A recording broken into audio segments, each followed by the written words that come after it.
বিশ্বনবী পাগলের মতো একবার হাউজে কাউসারে যাবেন, একবার সিরাতে যাবেন, একবার পুলসিরাতের দিকে, একবার হাউজে কাউসারের দিকে পাগলের মতো দৌড়াতে থাকবেন।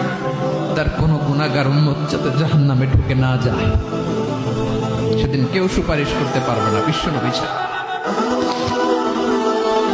এজন্য 5 নম্বর আল্লাহ বললেন, মান যাল্লাযী ইয়াশফাউ ইনদাহু ইল্লা বিইযনিহি।